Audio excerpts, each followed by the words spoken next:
Hello दोस्तों, कैसे हैं आप सब? मैं आशा करता हूं आप सब बिल्कुल ठीक होंगे। आज मैं आपको एक मुंजा की कहानी सुनाने जा रहा हूं। बिना देर किए हुए कहानी शुरू करते हैं। गांव के बाहर एक पुराना और सुनसान कुआं था। लोग कहते थे कि वहां एक मुंजा रहता है जो रात को बाहर आता है और लोगों को अपने जाल में फंसाता है। कोई भी उस कुएं के पास जाने की हिम्मत नहीं करता था, खासकर रात के समय। रघु नाम का एक लड़का था जो बहुत निडर और जिद्दी था। उसे इन भूत प्रेत की कहानियों पर यकीन नहीं था।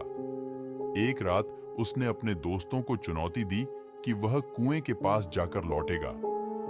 दोस्तों ने उसे बहुत रोका, लेकिन वह नहीं माना। रघु ने रात के 12 बजे घर से निकलने का फैसला किया। उसने एक लालटेन ली और कुएं की ओर चल पड़ा। जैसे ही वह कुएं के पास पहुंचा, उसने सुना कि कोई धीरे धीरे रो रहा है।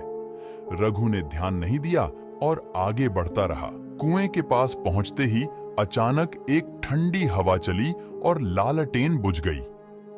चारों ओर घना अंधेरा छा गया। तभी रघु ने देखा कि कुएं से एक सफेद साया निकल रहा है। वह साया मुंजा का था।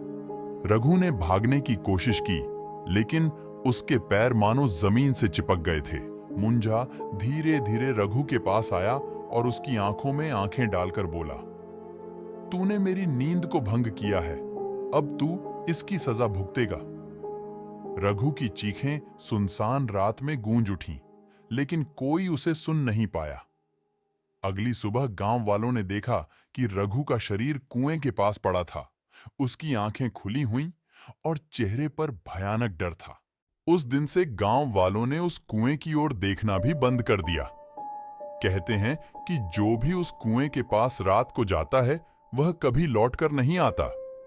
लोग मानते हैं कि मुंजा का अभिशाप अब भी उस कुएं में बसा हुआ